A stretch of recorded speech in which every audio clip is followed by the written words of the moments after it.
السلام علیکم ورحمۃ اللہ وبرکاتہ۔ ناظرین کیسے ہیں آپ سب؟ امید کرتا ہوں آپ سب خیریت سے ہوں گے۔ آج نور رمضان ٹرانسمیشن کا 23واں ایپیسوڈ لیے ہم حاضر ہوئے ہیں، اور آج ہم جس پاک مقدس جگہ کے بارے میں ذکر کریں گے وہ ہے مدینہ منورہ، ہم سب کی آنکھوں کی ٹھنڈک، حضور آقا صلی اللہ علیہ وسلم جہاں تشریف فرما ہے۔ آج ہم مدینہ پاک کے بارے میں ذکر خیر کریں گے، اور ہمارے ساتھ موجود ہیں الحمدللہ ابو الہلال محمد بلال قادری صاحب۔ ان سے ہم مزید گفتگو کریں گے۔ پہلا سوال ہم اس میں شامل کرتے ہیں، حضرت مکہ سے مدینہ ہجرت کا مختصر واقعہ بیان فرمائیں کہ ہجرت کیوں کی گئی؟ الحمدللہ رب العالمین والصلاة والسلام علی اشرف الانبیاء والمرسلین وعلی آلہ واصحابہ اجمعین برحمتک یا ارحم الراحمین۔ مولاي صلی وسلم دائما سرمدا علی حبیبک خیر الخلق کلہم، ثم الرضا عن ابی بکر وعن عمر وعن علی وعن عثمان ذی الکرم، یا صاحب الجمال ویا سید البشر، من وجهک المنیر لقد نور القمر، لا يمکن الثناء کما کان حقہ، بعد از خدا بزرگ تو ہی قصہ مختصر۔ مکہ المکرمہ میں نبی کریم علیہ الصلوۃ والسلام نے 53 سال کی عمر گزاری، صحیح، اور ان 53 سال کے اندر 40واں سال جب آیا تو نبی پاک علیہ الصلوۃ والسلام پر اللہ تبارک و تعالی نے یہ حکم ارشاد فرمایا کہ آپ نبوت کا اظہار کریں۔ صحیح، آپ پر اللہ تبارک و تعالی نے 40 سال کی عمر میں پہلی وحی نازل فرمائی، اور اس کے بعد نبی پاک علیہ الصلوۃ والسلام 3 سال تک پوشیدہ یعنی خفیہ طور پر آپ چھپ کر اعلان نبوت کے بعد تبلیغ کرتے رہے۔ صحیح، اس کے بعد اللہ تبارک و تعالی نے ارشاد فرمایا، حکم دیا کہ اے محبوب اب آپ اعلانیہ طور پر لوگوں کو دعوت دیں، دعوت تبلیغ دیں۔ اب نبی پاک علیہ الصلوۃ والسلام نے جب یہ سنا تو آپ علیہ الصلوۃ والسلام صفا کی پہاڑی پر آئے، صحیح، وہاں پر تشریف لا کر نبی پاک علیہ الصلوۃ والسلام نے لوگوں کو اس حوالے سے بیان کیا اور دعوت دین و تبلیغ دی۔ لیکن جب آپ نے یہ اعلان کیا نا تو اس وقت کفر پر ایک لرزہ طاری ہو گیا، صحیح، اور عالم کفر غصے میں آ گئے۔ انہوں نے ان میں سے جو مسلمان ہوئے تو ہوئے، جو مسلمان ہوئے سو ہوئے، جو مسلمان نہ ہوئے انہوں نے مسلمان لوگوں پر، اسلام لانے والوں پر ظلم و ستم کے پہاڑ توڑنے شروع کر دیے، صحیح، اور حتیٰ کہ 10 سال تک وہ ظلم و ستم سہتے رہے مسلمان۔ پھر اللہ تبارک و تعالی نے نبی پاک علیہ الصلوۃ والسلام کو حکم ارشاد فرمایا کہ محبوب اب آپ یہاں سے ہجرت کر روانہ ہو جائیں۔ تو نبی پاک علیہ الصلوۃ والسلام کو جب یہ حکم ملا تو صحابہ کرام علیہم رضوان جو نبی پاک علیہ الصلوۃ والسلام کے ساتھی تھے، ایمان لے کر آئے تھے، جی، وہ مکہ سے مدینہ کی طرف ہجرت کر کے روانہ ہوئے، لیکن نبی پاک علیہ الصلوۃ والسلام وہیں پر رہے، اور آپ نے صدیق اکبر کو بھی روکا، صحیح، یار غار یار مزار جان نثار مصطفیٰ، ان کو روکا نبی پاک علیہ الصلوۃ والسلام نے۔ اور ایک رات نبی پاک علیہ الصلوۃ والسلام آپ کو ساتھ لیے وہاں سے ہجرت کر کے مدینے کی طرف روانہ ہوئے۔ صحیح، اور جب آپ وہاں سے روانہ ہوئے تو روایت میں آتا ہے کہ ہجرت کے رات نبی پاک علیہ الصلوۃ والسلام جب مکے سے روانہ ہوئے، نبی پاک علیہ الصلوۃ والسلام کے ساتھ صدیق اکبر ہیں، آپ مقام حضورہ پر پہنچے، صحیح، اور وہاں پر پہنچ کر آپ نے مکہ کی طرف رخ انور کیا اور مکہ المکرمہ کو مخاطب کر کے کہا کہ اے مکہ المکرمہ، رب کعبہ کی قسم میں تجھ سے اتنی محبت کرتا ہوں کہ اللہ تبارک و تعالی کی زمین میں سب سے زیادہ محبوب ترین شہر اور محبوب ترین جگہ میرے لیے تو ہے۔ صحیح، پھر فرمایا کہ اللہ پاک کی قسم اگر مجھے ہجرت پر مجبور نہ کیا جاتا، ہجرت کا حکم نہ دیا جاتا تو میں تجھ سے ہجرت کر کے کہیں پر بھی نہ جاتا۔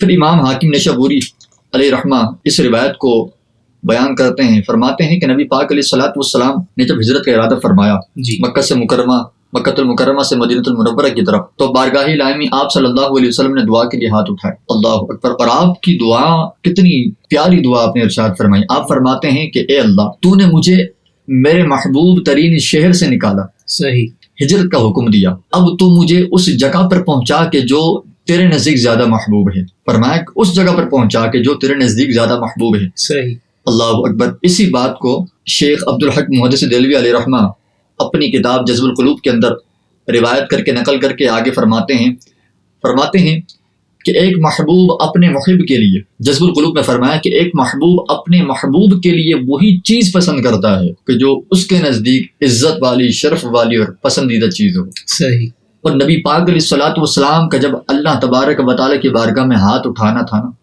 اور آپ نے ہاتھ اٹھایا اور مکہ سے ہجرت کر کے مدینہ کی طرف روانہ ہوتے ہوئے جب اللہ کی بارگاہ میں عرض گزار ہوئے کہ یا اللہ، تو نے مجھے میرے محبوب ترین شہر سے نکالا، ہجرت کا حکم دیا، اب اپنے محبوب ترین شہر کی طرف مجھے لے کر جا۔ صحیح، اللہ تبارک و تعالی نے وہاں سے مدینہ کی طرف ہجرت کا حکم ارشاد فرمایا کہ مدینے کی طرف روانہ نبی پاک علیہ الصلوۃ والسلام ہوئے، اس سے پتہ کیا چلا کہ نبی پاک علیہ الصلوۃ والسلام کا جو مسکن مدینہ منورہ رہا جی وہ آپ کو بھی پسند تھا اور اللہ تبارک و تعالیٰ کو بھی پسند تھا۔ اللہ اکبر، اللہ، کیا بات ہے، ماشاء اللہ۔ حضور مدینہ منورہ کی شان و عظمت کے حوالے سے ناظرین کو کچھ بتائیں۔ بسم اللہ الرحمن الرحیم۔ مدینہ منورہ زادہ اللہ شرف و تعظیمہ، یہ اعزاز صرف زمین کو حاصل ہے کہ جہاں پر نبی پاک علیہ الصلوۃ والسلام کا روضہ انور، جان دو عالم کی جان، سرور ذیشان محبوب رحمان صلی اللہ علیہ وآلہ وسلم اس کے پہلو میں آرام فرما ہے، اس کے پہلو میں، زمین کے پہلو میں آرام فرما، اور زمین کا وہ حصہ، وہ ٹکڑا کہ جہاں پر نبی پاک علیہ الصلوۃ والسلام کے قدمین شریفین لگے،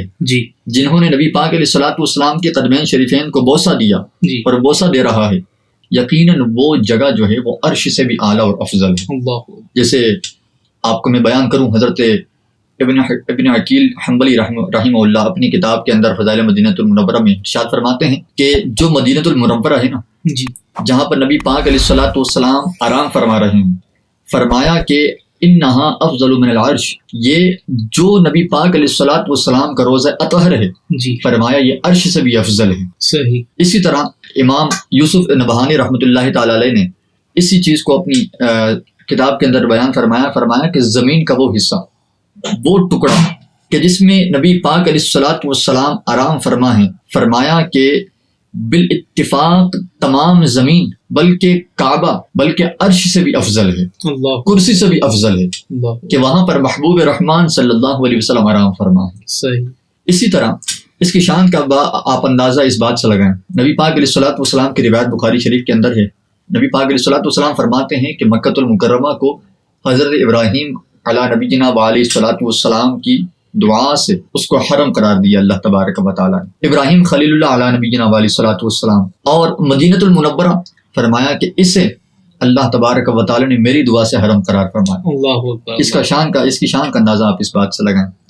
اسی طرح اگر مزید آگے بڑھیں تو کتابوں میں آتا ہے نبی پاک علیہ الصلوۃ والسلام، میں مختصراً آپ کے سامنے رکھتا ہوں، جی، نبی پاک علیہ الصلوۃ والسلام جب کہیں باہر سے تشریف لاتے مدینہ منورہ کی طرف، تو نبی پاک علیہ الصلوۃ والسلام جیسے جیسے مدینہ قریب آتا نا، آپ سواری پر اپنی سواری تیز کر لیتے اور ایسی تیز کرتے کہ سواری کی جو پاؤں کی جو مٹی ہے، گرد ہے، وہ غبار اڑ کر پیچھے جاتا تھا، صحیح، اور صحابہ کرام علیہم رضوان اپنے چہروں کو ڈھانپ لیا کرتے تھے۔ نبی پاک علیہ الصلوۃ والسلام وہاں ارشاد فرماتے کہ اے صحابہ، کیا تم مدینہ منورہ کی خاک، اس کی مٹی کو اپنے چہروں پہ آنے سے بچاتے ہو؟ یقیناً مدینے کی خاک میں شفا ہے، واہ واہ، کیا بات ہے، اور جس کی خاک میں شفا ہے سوچیں کہ اس کے مقام کا عالم کیا ہوگا، صحیح، اور جس مقام کا عالم یہ ہے سوچیں کہ اس مکان میں رہنے والے مکین کا عالم کیا ہوگا۔ اس مکین کا عالم یہ ہے کہ اللہ تبارک و تعالیٰ کا محبوب ترین بندہ ہے وہ، بالکل، اور اس کی محبوب ترین جگہ بھی وہی مدینہ المنورہ، صحیح، اور اس کی خاک میں شفا ہے۔ سبحان اللہ، سبحان اللہ۔ اسی طرح وفاء الوفا کے اندر ایک روایت ہے کہ نبی پاک علیہ الصلوۃ والسلام بنو حارث کے جب یہاں پر تشریف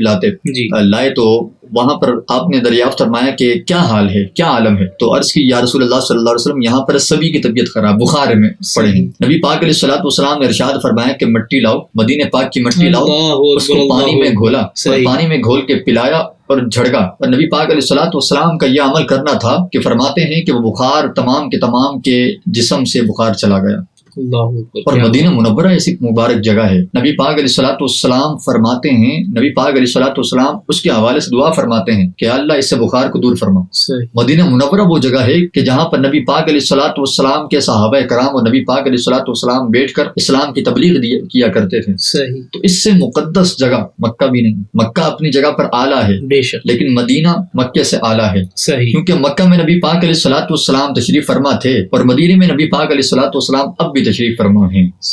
اس لیے مکہ تو مکہ ہے، مدینہ مکہ سے بھی افضل ہے، مدینہ عرش سے بھی افضل ہے، مدینہ کرسی سے بھی افضل ہے، مدینہ ہر جگہ سے افضل ہے۔ اللہ اکبر، کیا بات ہے، ماشاءاللہ۔ حضور آپ نے فرمایا کہ وہ مدینے کی خاک کے اندر جو ہے وہ شفا ہے، اس سے بخار کا بھی علاج ہے، ایسے مزید علاج ہوتے ہیں اس سے، تو اس کی کوئی استعمال کرنے کا کوئی مخصوص طریقہ بھی ہے؟ جی ہاں، نبی پاک علیہ الصلوۃ والسلام نے جو میں نے آپ کے سامنے ابھی جو روایت آپ کے سامنے رکھی بنو حارث کی، اس کے اندر طریقہ موجود ہے۔ نبی پاک علیہ الصلوۃ والسلام نے بخار کے اترنے کا طریقہ نہیں، تمام بیماریوں سے شفا یابی کا طریقہ، اور نبی پاک علیہ الصلوۃ والسلام نے استعمال کا طریقہ بھی ارشاد فرمایا۔ صحیح، استعمال کا طریقہ اسی کے اندر ہے کہ جب کسی کو بخار آئے جی، اور یہ اسلاف نے اور ہمارے جو بزرگان دین ہیں ان کا بھی طریقہ استعمال یہی رہا ہے. تو نبی پاک علیہ الصلوۃ والسلام کا جو طریقہ کار تھا وہ یہ تھا کہ پانی کے اندر گھولتے مٹی کو، صحیح، اور گھولنے کے بعد وہ پانی بخار جس کو ہوتا یا کوئی بیمار ہوتا اس کے چہرے پر جھڑک دیتے، صحیح، جھڑک کر پھر اس کو پانی پلاتے. جب وہ پانی پی لیتا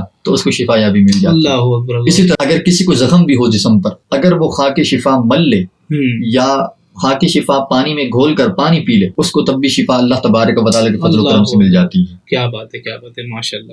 ناظرین، آپ نے دیکھا کہ مدینے کی مٹی میں بھی شفا ہے. تو اللہ آپ کو اور مجھے مدینے پاک کی زندگی میں حاضری ضرور نصیب فرمائے. ہماری ایک تو دلی تمنا یہی ہے ہر مسلمان کی کہ مدینہ پاک کی زیارت نصیب ہو اور حضور اقدس صلی اللہ علیہ وسلم کے سامنے جا کر مزار اقدس کے سامنے کھڑے ہو کر صلاۃ والسلام پڑھنے کی توفیق اللہ ہمیں دے. تو وہ منظر ہی کچھ الگ ہوں گے. اللہ ہمیں توفیق دے وہاں لے جانے کی سعادت نصیب فرمائے کہ ہم وہاں جا کے سرکار دو علیہ وسلم کے سامنے روزے پہ کھڑے ہو کے پڑھ سکیں. مصطفیٰ جان رحمت پہ لاکھوں سلام، تم پہ ہر دم کروڑوں درود و سلام. سبحان اللہ. لیکن یہ نصیب والوں کو ملتا ہے. بالکل بالکل ایسے توفیق کی بات ہے. جس کو توفیق مل گئی، جس کو بلاوا آ گیا تو وہ چلا گیا. جس کو بلاوا نہیں آیا، آج میری طرح ہماری طرح وہ بھی تڑپتا ہے کہ یا رسول اللہ ایک بار بلا لیجیے، ایک بار بلا لیجیے. اللہ پاک وہاں کی حاضر نصیب فرمائے. آمین ثم آمین. حضور ایک اور سوال اس میں شامل کرتے ہیں، مدینہ منورہ کا ادب کیوں ضروری ہے اور اس کا ادب کتنا کرنا چاہیے؟ کیا اس کی کوئی حد بھی ہے؟ اس کی مدینہ منورہ کی ادب کی حد نہیں ہے. صحیح. یہاں یہ وہ جگہ ہے اسامہ بھائی کہ اس مقام پر ہم اس کا جتنا ادب بجا لائیں نا اتنا کم ہے. کیونکہ یہ وہ مقام ہے کہ جہاں پر انسان پاؤں نہیں سر کے بل چل کے کیا بات ہے. اور یہاں پر سانس لے تو یہ سوچ کے سانس لے کہ آیا سانس لیتے ہوئے گستاخی نہ ہو جائے. اللہ اکبر. یہاں پر بندہ ٹھہرے تو یہ سوچ کر ٹھہرے کہ آیا گستاخی نہ ہو جائے. صحیح. یہ وہ مقام ایسا ہے کہ جہاں پر وہ اعلیٰ حضرت کے شعر ہے نا، آپ فرماتے ہیں کہ مدینے کی زمین اور قدم رکھ کے چلنا، ارے سر کا موقع ہے او جانے والے، سر کا موقع ہے، سر رکھ کے بندہ چلے. قدم تو دور کی بات ہے، قدم تو نبی پاک علیہ الصلوۃ والسلام کے روضہ انور کے اگر مدینہ منورہ کے ادب کی بات کریں تو حضرت صائب رضی اللہ تعالیٰ عنہ، صائب بن یزید رضی اللہ عنہ فرماتے ہیں کہ ایک مرتبہ میں مسجد نبوی شریف میں لیٹا ہوا تھا. صحیح. حضرت عمر فاروق رضی اللہ تعالیٰ عنہ وہاں پر تھوڑے دور تشریف فرما تھے. مجھے کنکر کہیں سے لگا. صحیح. پر جب میں نے کھڑے ہو کر دیکھا تو آپ رضی اللہ تعالیٰ عنہ، عمر فاروق رضی اللہ تعالیٰ عنہ نے مجھے کنکر مارا تھا. آپ فرما رہے تھے کہ یہ دو آدمی جو ہے نا ان کو میرے پاس بلاؤ. صحیح. اب دو آدمی آپ کے پاس آئے، آپ کی بارگاہ میں حاضر ہوئے. آپ رضی اللہ تعالیٰ عنہ نے ان دونوں کو بلا کر ان سے ارشاد فرمایا کہ تم کہاں سے آئے ہو؟ انہوں نے کہا کہ ہم طائف سے ہیں. آپ نے جو جملہ ارشاد فرمایا نا اسامہ بھائی، وہ جملہ ایسا زبردست جملہ ہے. آپ نے فرمایا کہ اگر تم مدینہ منورہ سے ہوتے تمہیں مارتا. اللہ اکبر. فرمایا کہ یہ نبی پاک علیہ الصلوۃ والسلام کا روزہ ہے، نبی پاک علیہ الصلوۃ والسلام کا دربار ہے، اور یہاں پر جب بھی گفتگو کی جائے ادب کے ساتھ کی جائے، آواز پست رکھ کے کی جائے. وہ اللہ تبارک و تعالیٰ کا فرمان بھی ہے نا، یا ایھا الذین آمنوا لا ترفعوا اصواتکم فوق صوت النبی. اللہ اکبر. اے ایمان والو، اپنی آوازوں کو نبی پاک علیہ الصلوۃ والسلام کی آواز کے پاس، اس کے نبی پاک علیہ الصلوۃ والسلام کی آواز پر بلند نہ کرو، پست کرو. صحیح. اب یہ حکم ہمیں نبی پاک علیہ الصلوۃ والسلام کے مبارک روضے کے پاس بھی یہی حکم ملتا ہے. ہم وہاں پر حاضر ہوں، ادب کے ساتھ جائیں. اگر وہاں پر جانا نصیب ہو، ادب کے ساتھ ہاتھ باندھے ان کے روزے پر کھڑے ہوں گے. بالکل. اور وہاں پر اپنی آواز کو جتنا ہو سکے پست رکھیں. نبی پاک علیہ الصلوۃ والسلام تو دل کے بھی حالات جانتے ہیں، بے شک وہ دل کے حالات سے بھی واقف ہیں. اپنے دل کے حالات وہاں پر دل کے اندر رکھیں اور فقط نبی پاک علیہ الصلوۃ والسلام پر درود پاک پڑھتے رہیں. اسامہ بھائی یقین مانیے، نبی پاک علیہ الصلوۃ والسلام کے روزہ انور پر اگر حاضر نصیب ہو، وہاں پر بندہ جا کر دعا نہ مانگے، وہاں پر جا کر بندہ صرف نبی پاک علیہ الصلوۃ والسلام پر درود پاک پڑھے نا، دل کی جتنی تمنا ہے نبی پاک علیہ الصلوۃ والسلام کے طفیل و تمام تمنائیں پوری ہو جائیں گی. صحیح. اور نبی پاک علیہ الصلوۃ والسلام کا روزہ انور کا مقام کیا ہے، اس کا ادب کیا ہے. حضرت مولانا جامی رحمۃ اللہ تعالی علیہ یہ جب حج کے لیے روانہ ہوتے ہیں نا تو ایک مرتبہ یہ حج کے لیے خانہ کعبۃ اللہ شریف گئے تو وہاں سے یہ واپس اپنے شہر کی طرف آئے. اور شہر کی طرف آئے تو آپ نے ارشاد فرمایا کہ اب میں یہاں سے قصدن نبی پاک علیہ الصلوۃ والسلام کے روزے کی زیارت کے لیے نکلوں گا. صحیح. اگر آپ چاہتے تو آپ مکۃ المکرمہ سے وہاں پر حاضری دے دیتے، لیکن آپ نے وہاں سے واپس اپنے ملک، اپنے وطن کی طرف سفر فرمایا، پھر واپس آپ وہاں سے ریٹرن واپس ہوئے. فرمایا کہ اب یہاں سے میں قصدن نیت کر کے نبی پاک علیہ الصلوۃ والسلام کے روزہ انور کی بارگاہ میں حاضری دوں گا. تو دیکھیں کہ کتنا ادب، کتنی شان والے اور کتنی رفعت والا وہ مقام ہے. صحیح. اس جگہ، اس مقدس مقام کا ادب اتنا ہے، نبی پاک علیہ الصلوۃ والسلام فرماتے ہیں کہ مدینہ منورہ کے 12 میل وہ تمام کے تمام حرم کے اندر ہیں.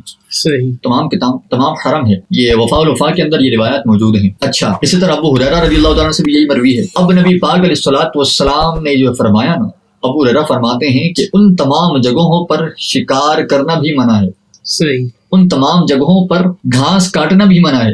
یعنی جو مدینہ منورہ کا ادب ہے اس کے لیے ضروری ہے کہ وہاں پر گھاس بھی نہ کاٹی جائے اور وہاں پر شکار بھی نہ کیا جائے، اور وہاں پر ایسے فضول کاموں سے بھی اپنے آپ کو بچایا جائے کہ جو لوگوں میں معیوب ہو، اللہ کی بارگاہ میں معیوب ہو، نبی پاک علیہ الصلوۃ والسلام کی بارگاہ میں معیوب ہو. صحیح. ایسے کاموں سے بچا جائے. تو جتنا ادب ہو سکے کم ہے. کچھ عرصہ پہلے ایک بڑی بات دیکھنے میں آئی، اور یوں سمجھ لیں کہ بے ادبی کی انتہا دیکھنے میں آئی. حکومتی عناصر ہیں، شر پسند عناصر ہیں، کچھ بھی ہیں، مدینہ منورہ کا ادب ہر کسی کے لیے ضروری ہے. بالکل. بڑے سے بڑا بادشاہ، بڑے سے بڑا وزیر، بڑے سے بڑا مشیر، بڑے سے بڑا عمرہ وزراء، جتنے اشرافیاں ہیں، ان تمام کے لیے بھی نبی پاک علیہ الصلوۃ والسلام کا ادب کرنا ضروری ہے. اب ہمارے یہاں سے پاکستان بھر سے لوگ وہاں پر جائیں اور جا کر حکومتی نعرے لگائیں تو یہ ادب نہیں ہے. ہمیں تو یہ حکم ملا کہ وہاں پر آواز بلند نہ کریں، اپنی آواز بلند نہ کریں، زور سے التجائیں بھی نہ کریں. اپنے دل کے اندر جو دل کے اندر ہو نبی پاک علیہ الصلوۃ والسلام کی بارگاہ میں پیش کرتے رہیں. یا رسول اللہ یہ ہے، یا رسول اللہ ایسا ہے، یا رسول اللہ ایسا ہے، یا رسول اللہ میں آپ کی بارگاہ میں اس لیے حاضر ہوا. اور وہاں پر زوردار نعرے لگانا، یہ نبی پاک علیہ الصلوۃ والسلام کے روضہ انور کے سامنے کھڑے ہو کر یہ چیزیں ناگزیر ہیں. اس چیز پر پابندی ہونی چاہیے. اللہ تبارک و تعالی ہمیں اس پاک در کا ادب کرنا نصیب فرمائے. حضور آخری سوال میرا یہ ہے کہ مدینے سے ہم اتنی محبت کیوں کرتے ہیں؟ اللہ اکبر. مدینے سے محبت کیوں کرتے ہیں؟ کیونکہ وہ جگہ ہی ایسی ہے. صحیح. کہ اس سے محبت کی جائے. اب جس چیز سے محبت کی جانی چاہیے ہم اس سے محبت نہ کریں تو کس سے کریں؟ صحیح. ہمارے اس دور کے ولی کامل اور جن کی زبان میں اتنا اثر ہے کہ بے شمار لوگوں نے اپنے سروں پر امامے سجا لی، جن کی زبان پر اتنا اثر ہے کہ بے شمار لوگوں نے اپنے چہروں پر داڑیاں سجا لی. کہ اگر باپ بھی کہے بیٹا داڑھی سجا لے چہرے پر، بیٹا باپ کی نہیں مانتا. باپ کہے بیٹا اپنے چہرے پر داڑھی سجا، اپنے سر پر امامہ باندھ لے، تاج سجا لے، بیٹا کہتا ہے نہیں ابا میں کیوں سجاؤں. لیکن اس اللہ کے ولی کامل کی زبان کا اثر اتنا ہے کہ لاکھوں نہیں کروڑوں مسلمانوں نے اور کروڑوں افراد نے اپنے سروں پر امامے سجائے. صحیح. صرف پاکستان بھر میں نہیں، وہ اکیلا بندہ نکلا کراچی سے اور پوری دنیا آج اس کے گن گاتی ہے. بالکل. مولانا الیاس ستار قادری دامت برکاتہم العالیہ، اللہ لمبی عمر عطا فرمائے. آمین آمین. آپ فرماتے ہیں کہ مدینہ اس لیے عطار جانو دل سے ہے پیارا. صحیح. مدینہ، ہم مدینے سے محبت کیوں کرتے ہیں؟ آپ نے ارشاد فرمایا کہ مدینہ اس لیے عطار جانو دل سے ہے پیارا.